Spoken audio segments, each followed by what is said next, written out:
Soal nomor 6. Agar barang dapat sampai di tempat dan waktu yang tepat sesuai dengan keinginan konsumen, maka diperlukan adanya A.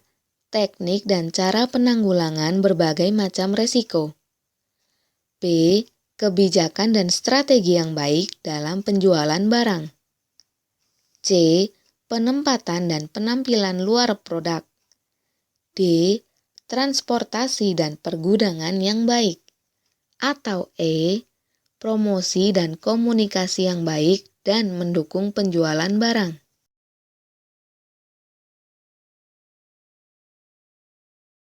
Fungsi transportasi dan pergudangan adalah agar barang sampai ke konsumen di tempat dan waktu yang tepat sesuai keinginan konsumen, sehingga dapat memperlancar arus barang dalam perdagangan baik nasional maupun internasional.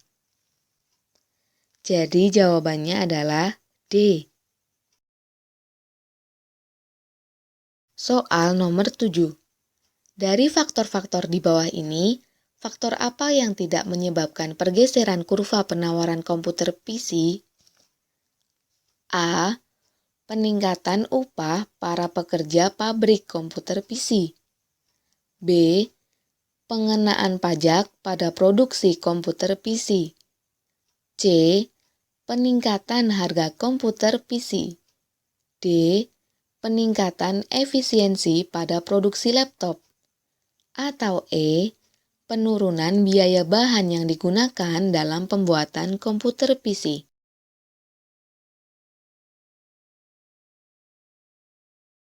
Pergeseran penawaran adalah perubahan kuantitas barang atau jasa yang dijual sebagai akibat pengaruh faktor-faktor lain selain harga. Dengan demikian, yang bukan faktor penyebab pergeseran kurva penawaran adalah peningkatan harga komputer PC. Jadi jawabannya adalah C.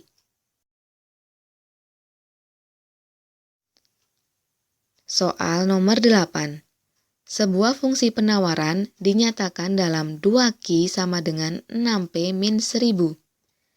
Jika harga barang P ditetapkan sebesar Rp2.500 per unit, maka jumlah barang yang ditawarkan adalah sebanyak ... unit. A. 16.000, B. 7.500, C. 14.000, D. 7.000, E. 8.000.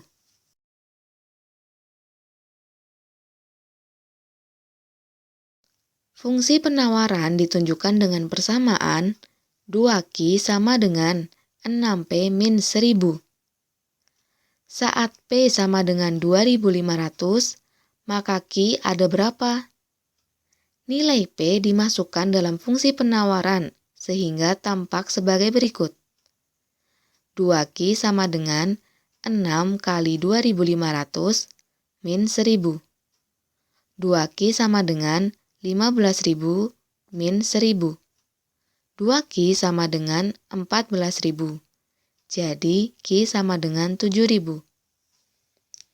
Dengan demikian, berdasarkan fungsi penawaran yang ada, maka saat harga barang di angka Rp2.500, maka jumlah barang yang ditawarkan adalah sebanyak 7.000 unit.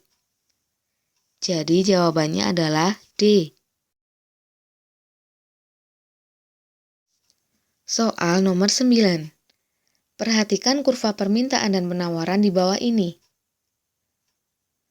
Kurva di atas menunjukkan perpotongan kurva DD dengan SS menghasilkan harga keseimbangan awal pada titik E. Akibat pergeseran kurva permintaan dan penawaran, maka harga keseimbangan menjadi E1 sebagai perpotongan dari permintaan baru D1 dan penawaran baru S1. Akan tetapi, terjadi penurunan harga keseimbangan. Hal tersebut terjadi sebagai akibat dari A. Penurunan penawaran lebih besar jika dibandingkan dengan permintaan. B. peningkatan penawaran sama dengan peningkatan permintaan. C. Peningkatan penawaran lebih besar jika dibandingkan dengan peningkatan permintaan. D. Penurunan penawaran lebih kecil jika dibandingkan dengan permintaan. E. Peningkatan penawaran tidak ada hubungannya dengan peningkatan permintaan.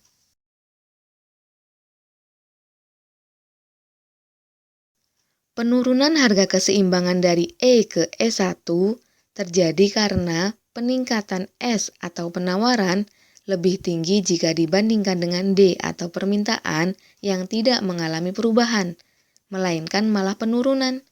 Jadi jawabannya adalah C. Soal nomor 10. Tujuan penetapan harga maksimum oleh pemerintah antara lain A. Melindungi konsumen, dalam hal ini khususnya golongan masyarakat ekonomi lemah. B. Melindungi produsen barang-barang pokok. C. Meningkatkan kualitas produksi barang-barang pokok. D.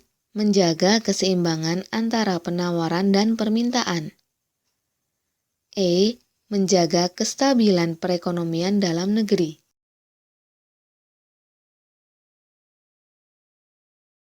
Dengan penetapan harga maksimum oleh pemerintah, berarti harga barang yang ada di pasaran tidak akan dibuat dengan asal-asalan oleh produsen, tetapi tetap berstandar pada ketetapan dari pemerintah, sehingga tidak akan merugikan konsumen-konsumen dengan dilepasnya barang-barang dengan harga yang sangat mahal. Jadi jawabannya adalah A.